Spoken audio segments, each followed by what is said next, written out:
Good afternoon. Thank you all for joining us today. We're excited to be here to talk to you about implicit bias in the application review process. Just wanted to give you a few housekeeping notes and before we get started.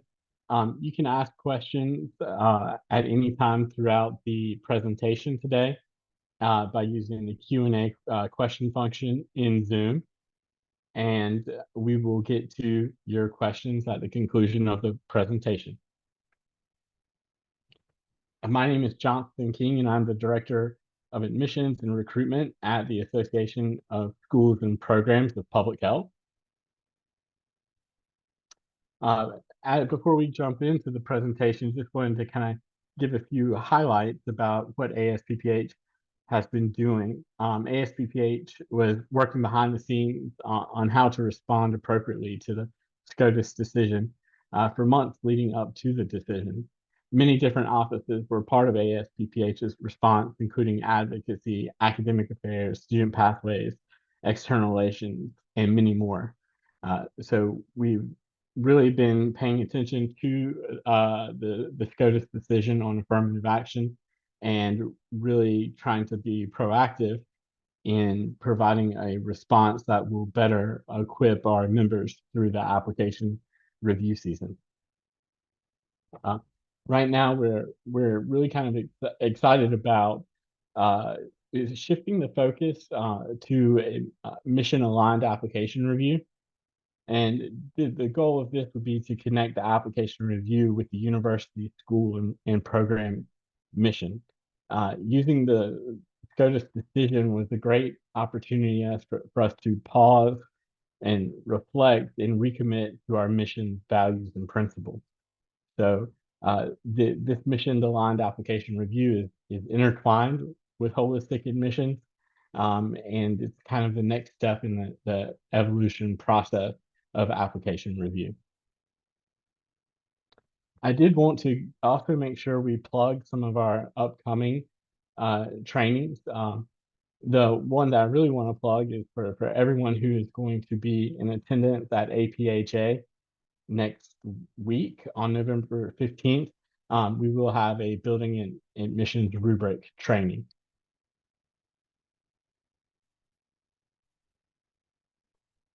So it is my pleasure to introduce Stacey Coleman. She is going to be our presenter today. Stacey is currently the JEDI manager for the University of Nebraska Medical Center's College of Public Health. She has a master's in public administration where she is focused on DEI issues, social justice, and critical race theory. She has been an advocate for diversity, equity, and inclusion both at UNMC and in the community for approximately 11 years. So at this time, I'm going to hand things over to Stacey. And Stacey, thank you so much for joining us today and providing your insights on this very important topic. Okay. Thank you, everybody, for having me. Thank you, ASPPH, for this opportunity to speak to you guys about understanding implicit bias, particularly as it applies to the application process. I'm going to attempt now to share my screen, and I am hoping that technology plays nice with me. Bear with me just one moment, everybody.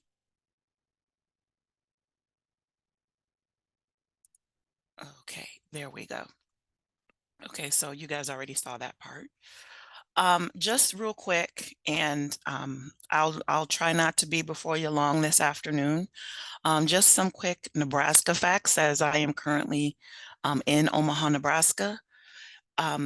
Nebraska as a state, we repealed affirmative action back in 2008, election year 2008. It was effective January of 2009. So roughly in this state, we have been without affirmative action more or less for about 15 years, give or take.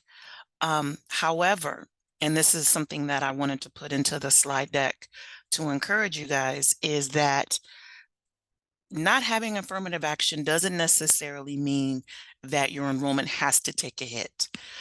For example, from last academic year to this one, we've experienced a 12% increase in enrollment. So it is possible to navigate in a post-affirmative action world, which unfortunately now we all have to because of the SCOTUS decision. So one thing that I have learned when learning about what something is to first learn what something is not. And so that's the way that this is built. So just to kind of debunk some notions about implicit bias, it is not unique, meaning everybody has it. Um, so just because you're having to institute ways for you to personally navigate implicit bias doesn't mean that somebody else is not doing the same thing. Implicit bias is not racism. That's different. Implicit bias can lead to racism, just like a thunderstorm can lead to a tornado, but not always. Implicit bias is not conscious. You do it often, you do it often throughout the day, and you do it without thinking about it. However, to combat implicit bias, you need to think about it. Implicit bias is not always bad. In some cases, we look at one segment of the population more favorably than another. In some cases, we look at a population less favorably than another. Now, getting to what most people understand what implicit bias is, it is basically known as implicit prejudice or implicit attitude. It's a negative attitude.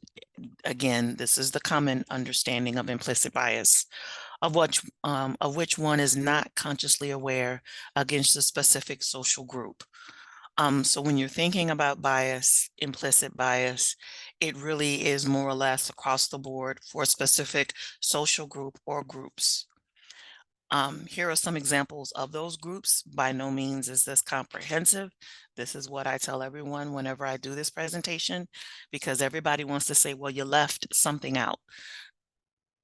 This is not meant to be a comprehensive slide. This is just to give you some ideas, and also understand that there's intersectionality within these as well. So you might be, you might notice as you start to do the combating implicit bias work that it's not just one thing only. It may be a combination of things, which is why you see the question marks over there at the bottom, because it can literally be anything alone or in its sum total. So how to understand and how to combat implicit bias, because that's where we're at right now, present day in this world and in this country. Number one is to be aware that we have it and understanding that we aren't the only ones. Number next is don't try to come up with reasons why you're the exception. Again, no one is the exception to this rule. Everybody has implicit bias.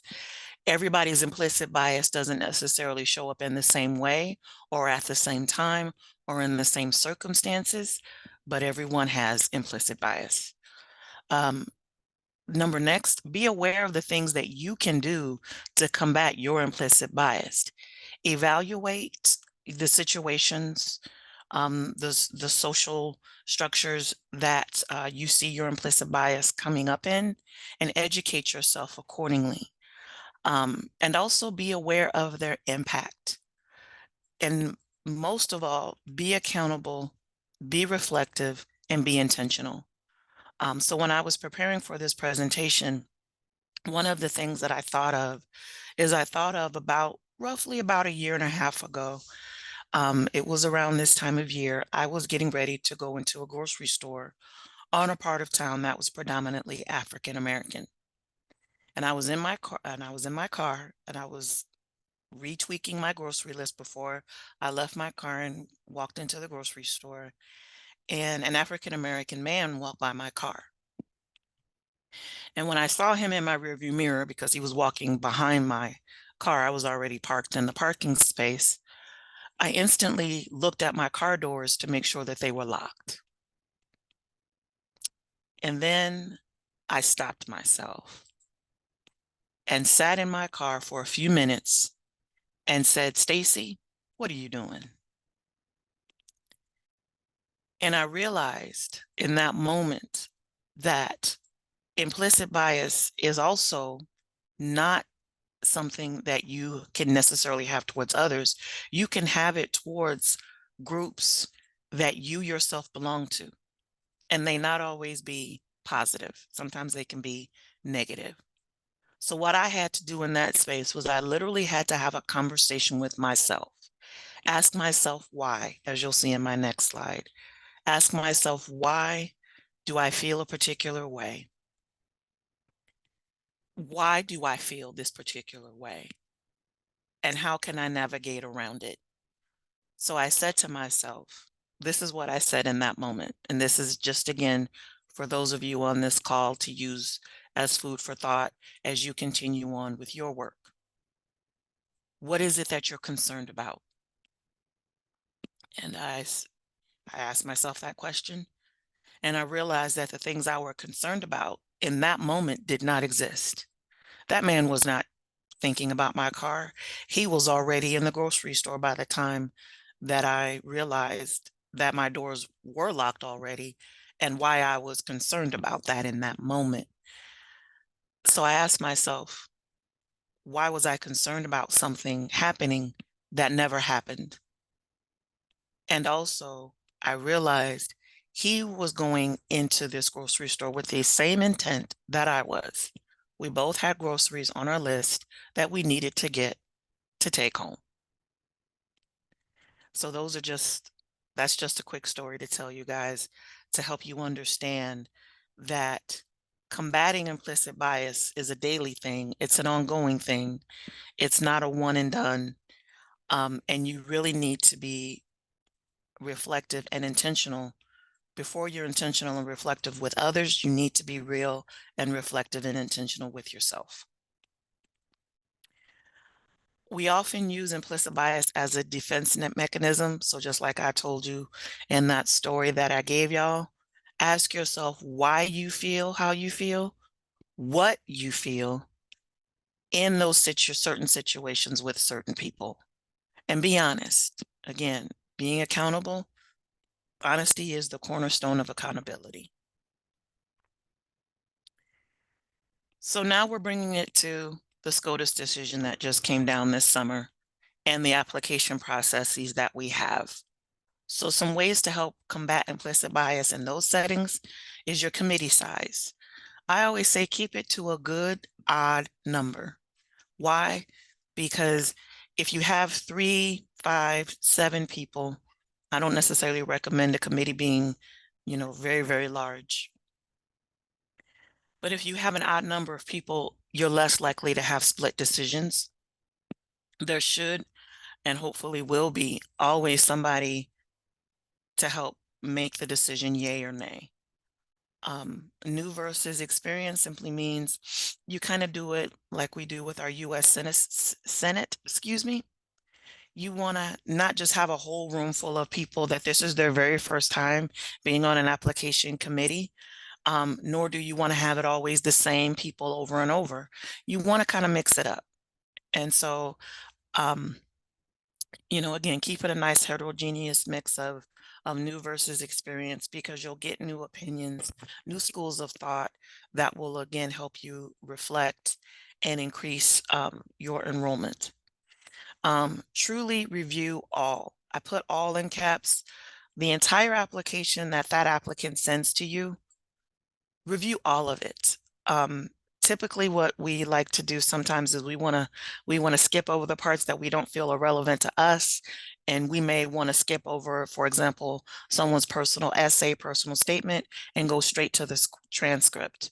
Whereas if we didn't do that, we would have a more holistic vision of that applicant and their interest in attending our program to basically make a more firm decision as to whether it should be yay or nay to accepting that student or not.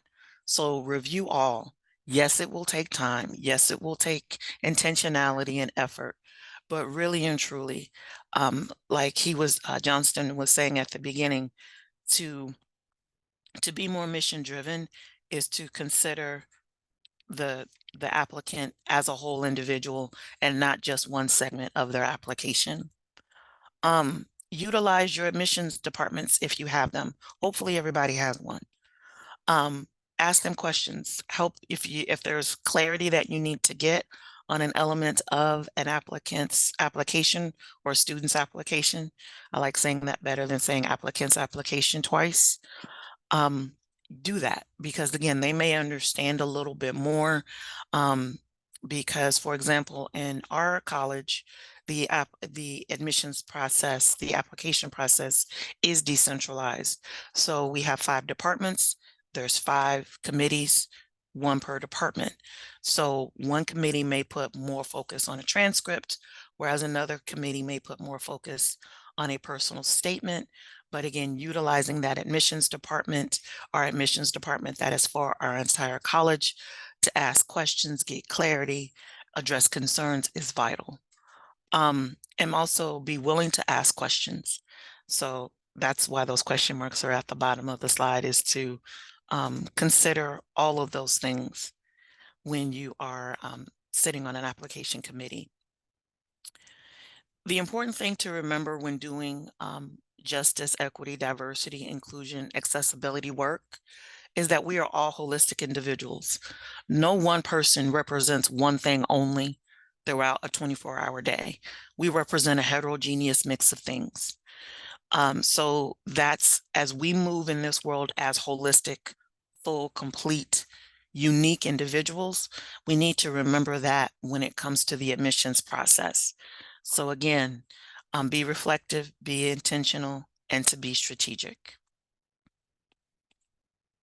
I think I just talked like 100 miles an hour. Um, Wanted to also leave space because I'm not one of those presenters that likes to, and I'm going to stop sharing my screen here. Just one moment. There we go. I'm not one of those presenters that likes to just talk and have 50 slides. I would rather talk and have a few slides to leave questions open for Q&A. Johnston, I didn't know if you were, Yeah, if, I think that's perfect. I think that what that really highlights is that there's so much with implicit bias training, um, and there's so much with implicit bias that it's a personal journey. So to make space to allow for questions, because there's no from discussing things with you, there's no like one solution, that's it, because everybody's at different places in their journey. So I'm going to leave the instructions up for how to submit questions, and we do invite our attendees to go ahead and submit questions, and we will address those. um, I know that if I could go back to the very first one of your very first slides, and you were talking about some of the success that you all have experienced at mhm, University of Nebraska Medical College, mhm, even during times when um, you weren't able to include race and ethnicity over the past several years. mhm. And just to clarify, the increased enrollment that you've experienced has also included um, uh, enrollments from all different student backgrounds, correct? Yes, that number included all student backgrounds. However, in the last several years, we have seen an increase in our um, underrepresented students. I know that there was a question in the Q&A about that. We actually have seen an increase in our US born, like I said, students from underserved populations. We've been, I don't remember the exact percentage, but that has increased as well. Some of that is, of course, due to the pandemic. I used to say in the very beginning when I first started here at UNMC, we were constantly trying to advertise what public health is, to even say, you should get a master's in public health. Well, with the pandemic, we haven't had to do that nearly as much. But what we have noticed is that our online enrollment has increased dramatically because of the pandemic, which has opened doors for us to interact with students from a variety of walks of life, and not just necessarily needing to be within the borders of the state of Nebraska. I Okay, hope that great. answers that question. If I didn't Yeah. answer that question appropriately, let me know what I left out. And just off the top of your head, are you aware of any additional specific strategies, or was there any sort of cultural moments at the institution where people were like, okay, we're gonna we've made this shift to really be inclusive in our recruitment and admissions practices? I know one of the things that we were focusing on is putting information and materials in more than just English. Understanding that not everybody is comfortable reading materials and sharing materials, because understanding, our students are not necessarily making these decisions just by themselves. They're utilizing their friends and their family and their social structures. So, those social structures may be more familiar with information in another language and making that information available to them. Um, we've gotten more strategic in understanding the verbiage of our state. So, for example, we may specialize in like first generation, which does not always necessarily mean that you're going to get a non-white population, but in many cases it does increase the probability that you will. It's also reaching out and using things, for example, our rural population, or we do more of, like your interest in these particular areas. So unfortunately, it is more difficult without affirmative action in place to say specifically, we want to reach this particular audience, not necessarily this particular audience. We have to use more of the garage theory of what I like to call it, instead of just the door. You have to open the entire garage, but you can frame things in a way where you're showing interest um, and inclusion of a variety of populations. And so that when you do your admissions and you crunch the numbers and you look at the statistics, you're not just seeing one homogeneous mix of it. Yeah, I think that's great. I guess what's jumping out to me is hearing you talk about that is thinking about that, building that relationship with the prospective student. That Absolutely. it's not just about using one sentence on a website, or doing one or two things. It's really to focus on connecting with the students where they are in their academic and professional journeys. Right. Oh, I'm sorry. I'm sorry. I was looking at the Q&A while you were uh, speaking. yeah. Um, um, and I apologize to everyone if I'm gonna try to get to most of these questions. So there was a question about, and I always mess this word up when I pronounce it, meritocracy. Um, so again, that goes to reviewing the entirety of a student's application. So for example, again, it's the constant question of, why are we asking for this? Like, I remember several years ago, um, we had the GPA of 3.25, and I remember asking the administrator in charge at that time. I said, "Why the 0.25?" And I just asked why. I said, because the difference between a 3.0 and a 3.2, a 3.25, is really not that great when you think about it. Um, and so it was reframing those things and being more inclusive when we review applications, versus why should we look at student X's application, why should they not be part of our program, is not the first question we should ask ourselves. It's, why should they be? And when you walk into the room and you walk into, or you open up that file or whatever the case may be, and you're reading that application with that question first in your head of, why should we accept them versus why should we deny them, um, you begin to reframe how you look at that student's information a little bit differently. Believe it or not, mind shifts don't necessarily have to be dramatic in order to see a dramatic effect. Yeah, so hearing you discuss that, thinking about that kind of asset-based Mm, approach instead of a deficit-based approach, in that, admissions committees, kind of bringing to mind of like inviting people to join the community instead of being gatekeepers. I think that that's really important.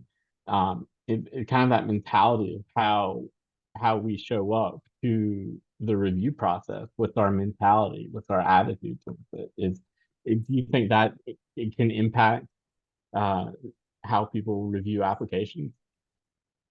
hmm definitely.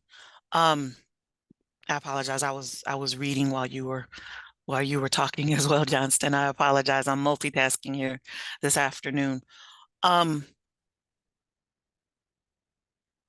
like I was saying before, it the shift does not have to be, it can be dramatic, but it doesn't necessarily have to be dramatic.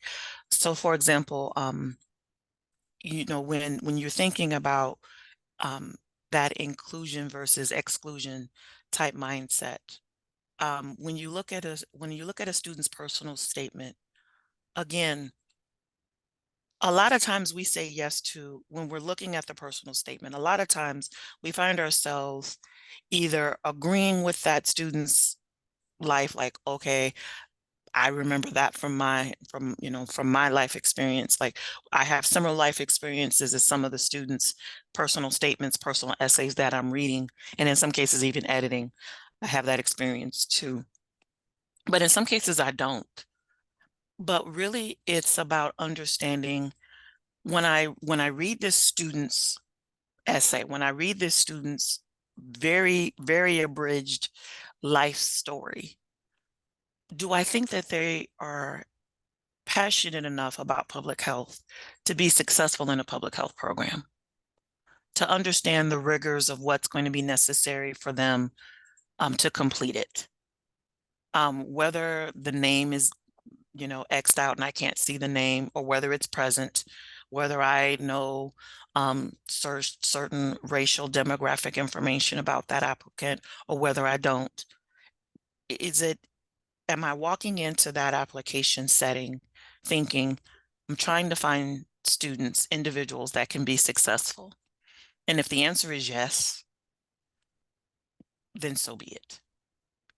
And it shouldn't matter, again, their race, their age, their ethnicity, any of those other factors.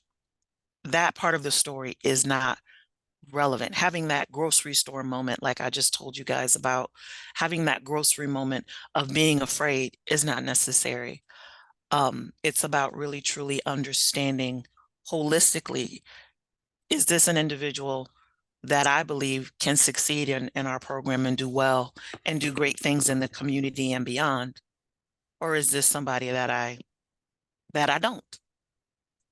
And it's really what it comes down Right. to me, Um, for me. when we're looking at that application, and you talked about today about how people are kind of coming together with their whole self, and Mhm, we look at a review process. And I know we're gonna jump into this more next week at our rubric training, but mhm. really wanted to think about what are your thoughts on, you know, can you can you be holistic? Can you be mission aligned if your rubric or your review process is omitting certain parts of the application? If you're only looking at a few of the components, if you're not looking at all of them. So you're saying you're looking at the application in like a modular sense? So thinking if you have a cutoff score for GPA, if you say, oh, we've got a 3.25, or you're only looking at certain components, you're not reading the whole application before decisions are made. You know, Johnston, I'm making the face and I'm making the noises because I know why individuals like cutoffs, and I know why individuals don't like cutoffs. But I know so many people that are tremendously successful that were on that border of that cutoff. So, I mean, is it a ledge or is it a plateau? So like is there some wiggle room? Is it like a little political survey where it's like plus or minus, 3 to 4 to 5 points? Um, I think personally, I think it should be because there's a lot of story that can get missed if a student has a 3.24 GPA versus somebody that has a 3.25 GPA. Um, and there are brilliant people that are missing it by a hundredth of a point on the GPA. If we're just using that, I think there's a lot of story that is missed, a lot of viable um, of viability. Let me just say it that way, a viability that we could lose in an entire student for the sake of one hundredth, one tenth of a point. And so I always play the game of would I rather admit a student. So I love to answer a question with a question. So let's go this way. Would I rather admit a student with a 3.23 GPA? I might have to give them a little bit of assistance that first semester, which is not uncommon. And then for them to take it, grab it, understand that opportunity that's been given to them, take it, grab it, make the most of it, run 100 miles an hour with it, and be one of the star students come graduation, come vacation season? Or would I rather have a 3.25 student that's just going along to get along? Yeah. And sometimes that 3.23 student they're gonna push themselves farther and harder than I ever would, um, and that I would ever assume to if they were a 3.25 student. So that's what I mean when I think of holistic is, you know, you know, we have to stop assuming that all the students are going to come to our doors ready made. They're not, regardless of GPA. They're not. They're going to need our assistance. That's why we have folks on staff to help students, is because students need help. Um, so to assume that we need to weed out everyone that is not coming to our programs ready made, no, that's to me, that's not the appropriate way to look at them. Um, yes, GPA should be a facet, but it should not be um the end all of all. We know that applicants in their application, when they kind of tell their story through the application, Mm-hmm. they provide glimpses oftentimes into their personal story, their journey, the challenges that they faced, and kind of with that narrative that's formed in their application. Um, do you have any suggestions on how people can uh, avoid having any biases, impact how they're reviewing that application? Um, any checks or balances that people can put into place, or anything they can put in their admissions toolkit to make sure that they still stay focused with what they're reviewing with the applicant. Okay, we're talking about for the application committee, correct? Yeah, for the as I'm reading an application and I've Got got it. to go back to that committee, Got it. and somebody talks about their personal stories, and I could think it is fantastic. They showed so much grit, resiliency, and Mm-hmm. then they have not performed well in key classes, or there were in that statement there were grammatical errors in, Mm-hmm. or at the same time, somebody uh, has great grades, and maybe they didn't really provide us an insight in who they are personally.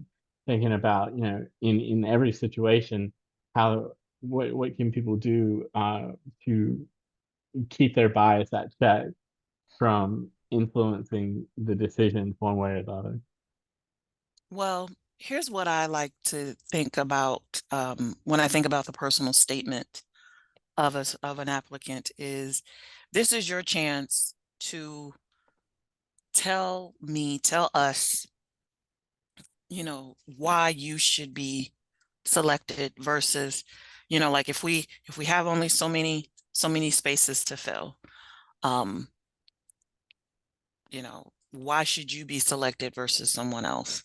This is your time to give me your best elevator pitch about you. And I also understand in public health, there is quite a lot of writing to be done. There's quite a lot of storytelling to be done, whether you're data focused, whether you're qualitative or quantitative. The public health is the story. And if you are not able to articulate your own story, um, to me, you see where I'm going with this?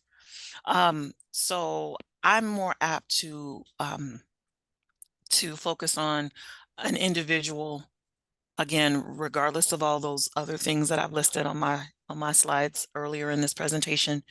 I'm more likely to focus on the story because I understand that that's where that student is going to have to do the work. That's where the student is going to have to manifest the work and be the work. Um, I'm not too far away removed from my graduate level experience, and um, there are days where you're an audience of one, and you need to encourage yourself, and you need to have the fortitude and the attitude to get it done and to get it done well. And there's nobody patting you on the back that day. There's nobody saying, atta girl, you can do it. No. And I remember one time I walked out of my stats class, and I remember it was a cold winter night. I think it was February. And I remember looking up at the cold winter Nebraska sky going, why am I doing this? Why am I doing this? I should be home watching Netflix, eating a chicken sandwich. That's literally what I was doing. Y'all think I'm joking. I'm not. For those of you still on the call, I hope y'all laughing.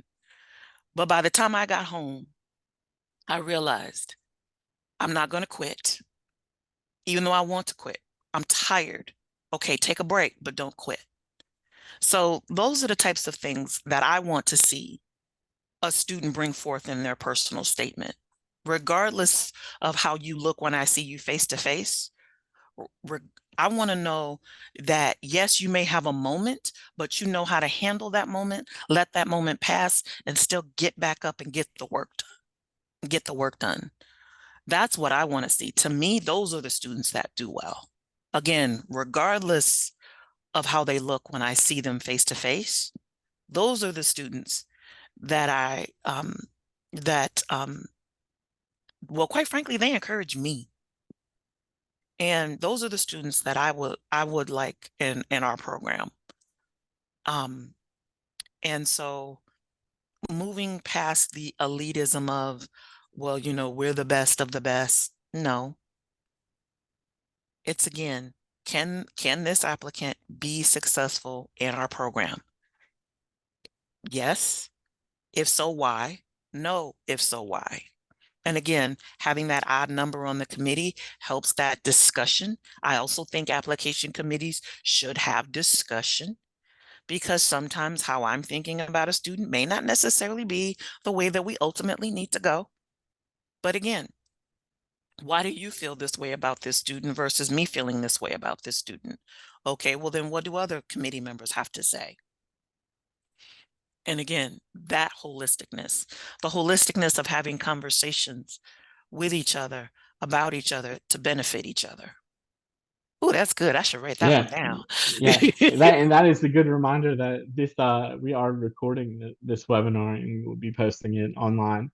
So we can all kind of go back and jot down Stacey's words of wisdom if we didn't get them the first time around. So We will share this online recording soon. Um, you we have a question that kind of directly relates to what you're talking about. And the question is about, that there's always sort of different personal dynamics whenever you have a group of people together, and admissions Mm-hmm. committees are just like any other group setting. Mm-hmm. Sometimes there are individuals that have maybe a stronger presence or stronger voice or the loudest voice in the room, and it seems like the final decision tend to just go to that, agree with that person, just so that just so we can move on, or just to get them to stop. Do you have any suggestions on how to navigate those um, committee situations where you know the loudest voice in the room maybe also demonstrating that they have some really large challenges with their own biases, and so how to keep those that one person's biases from for speaking for everybody on the committee. Absolutely, absolutely. Two words, Microsoft Forms. So what we do here in at UNMC is, let's say there's five of us on an application committee. What we'll do is we'll set up a survey. And again, we've created the survey for ourselves.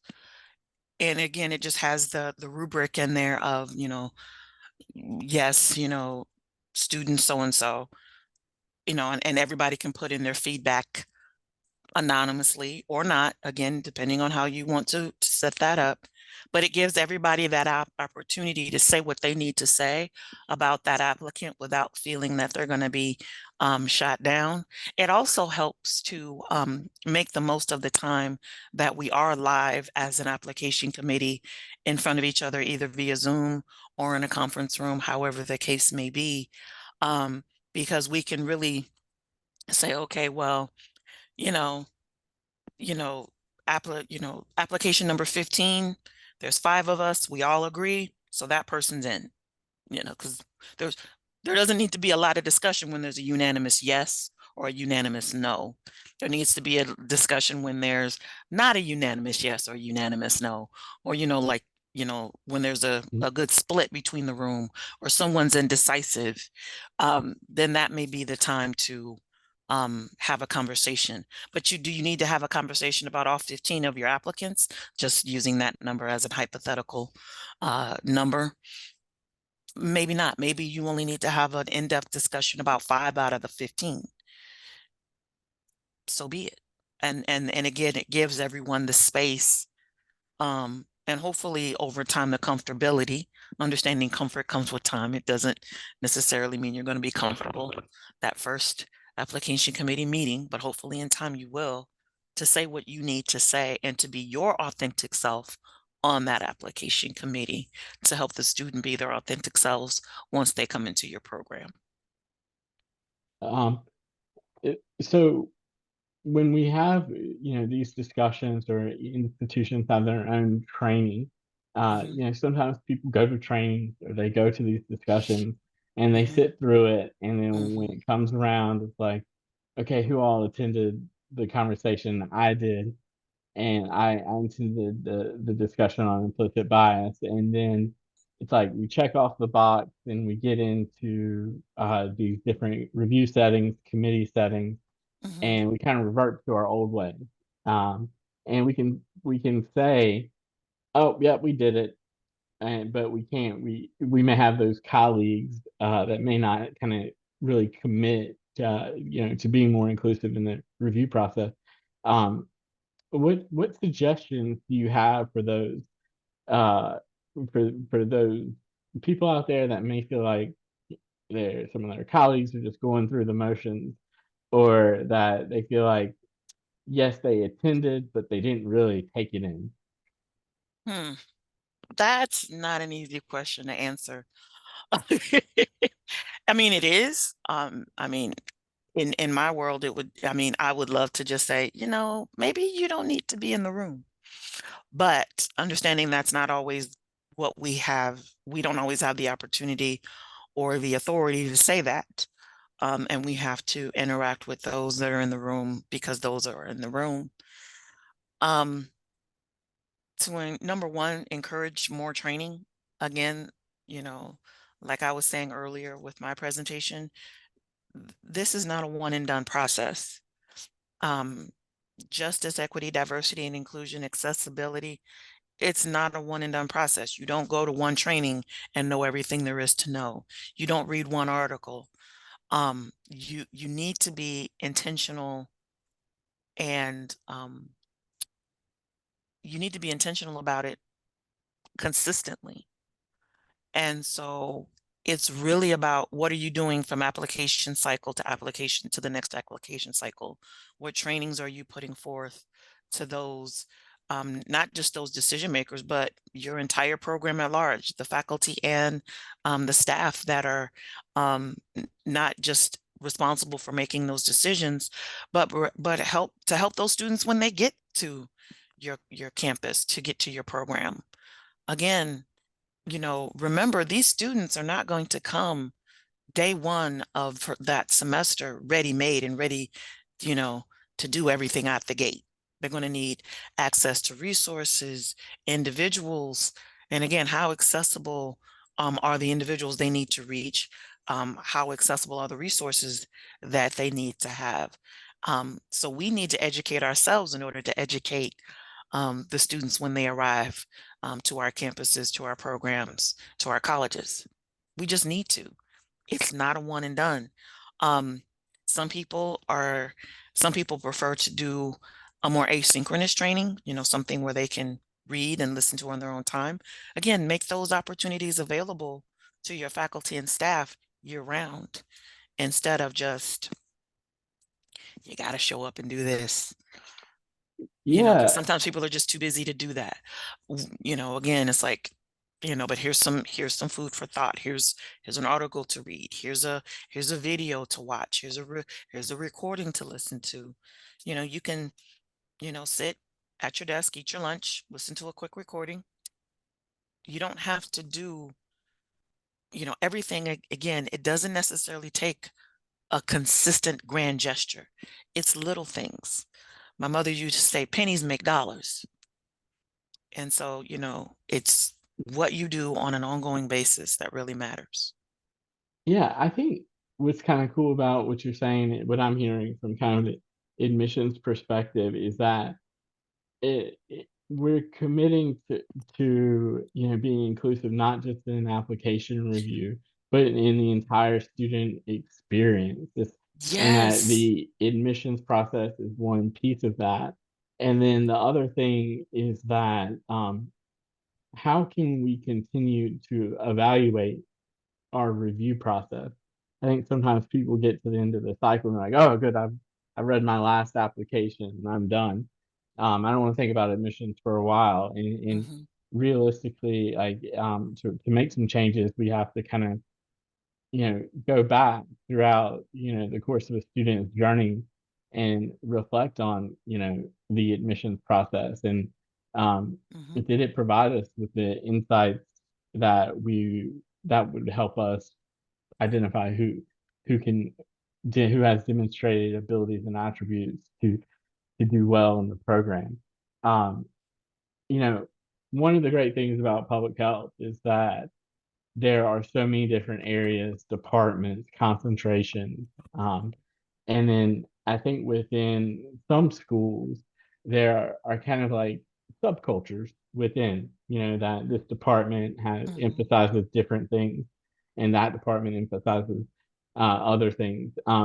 We have a question from a staff member about, how can they be supportive working with the different departments and different programs within one school, uh, while being supportive of them while also kind of respecting their kind of uniqueness. Do you have any insights about that?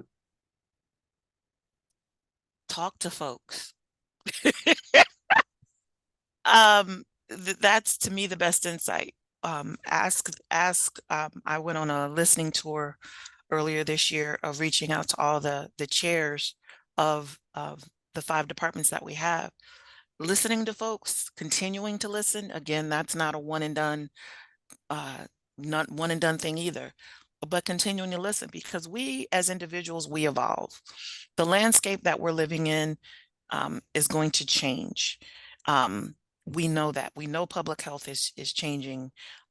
It's more political than it ever has been. Um, and you- we some things we know are coming and some things we don't, but we have to be able to ebb and flow, and having those conversations with each other better helps us as schools and programs to withstand those changes and make them for our good instead of for our detriment.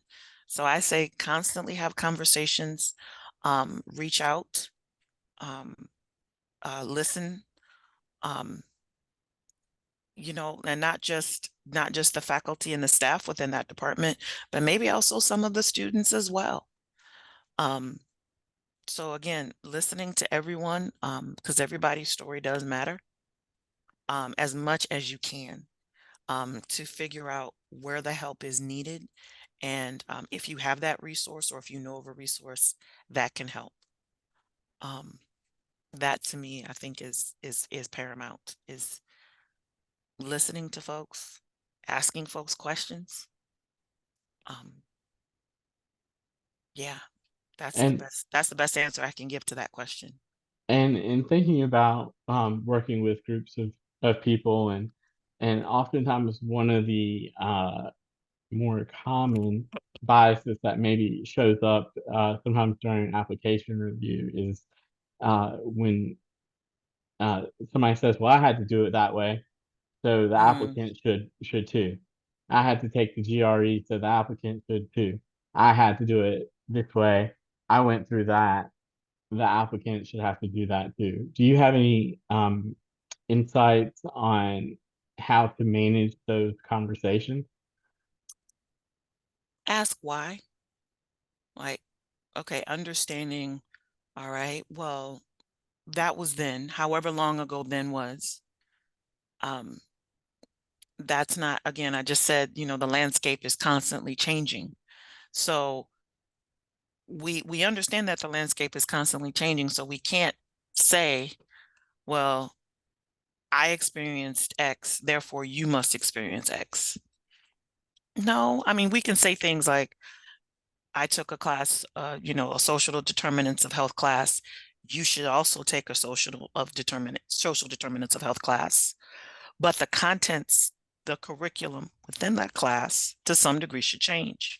Why? Because times have changed. Um, you know, their technology has changed.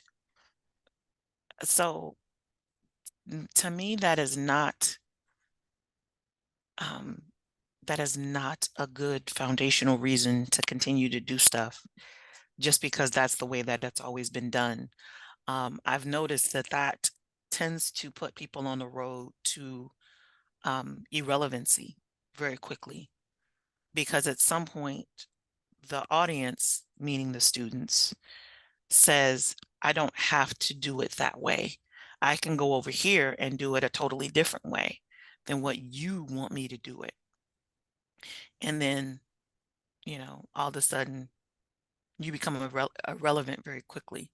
So I think that that's something to be aware of and to be mindful of as as we continue on further into the 2020s and beyond.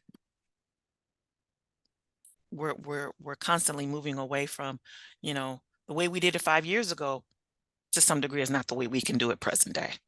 Because again, things are things are updating and re-updating just that quickly now.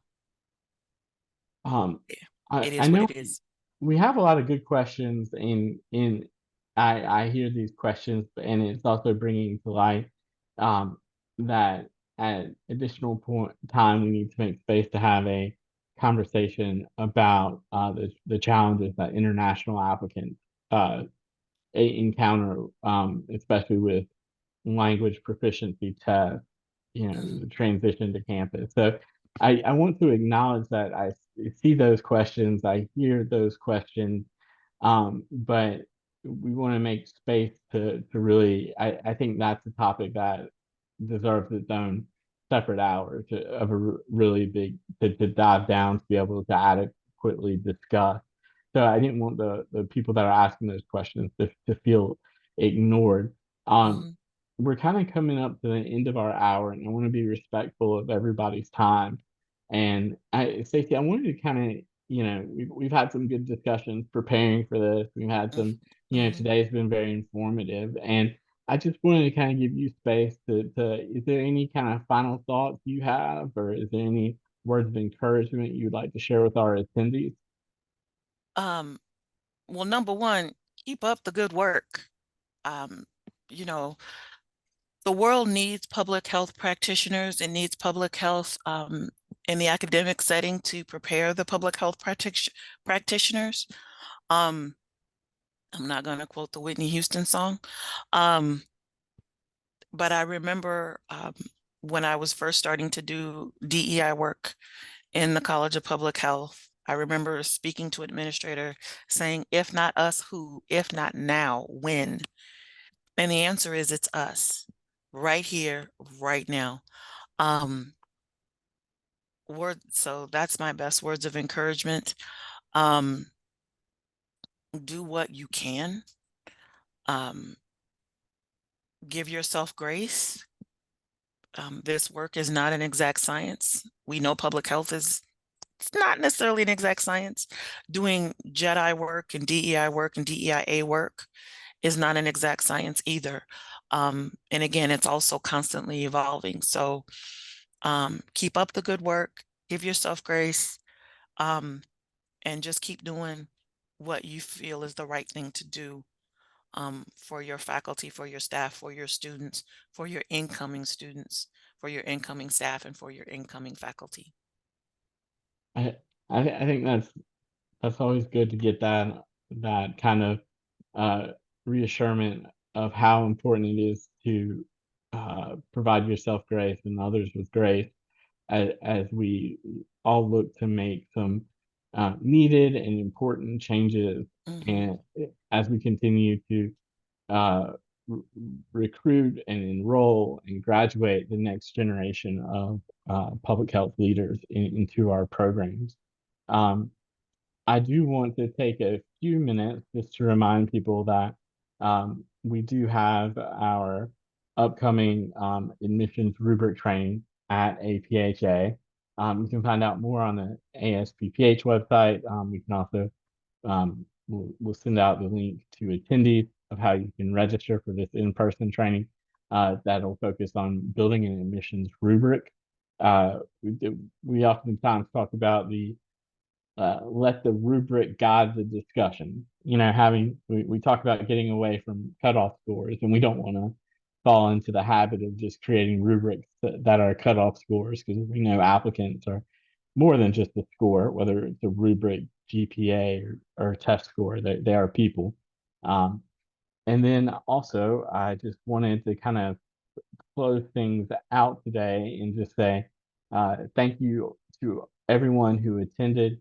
Thank you to the ASPPH coworkers that helped facilitate and get this very important training off the ground. And most importantly, thank you, Stacey, for your graciousness and your willingness to connect with our members across the world about this, and for sharing your vulnerabilities and sharing your success, and sharing your passion for your students. So that concludes our webinar for today. Once again, thank you to everybody for attending, and um, we look forward to seeing you at the next ASPPH Presents webinar.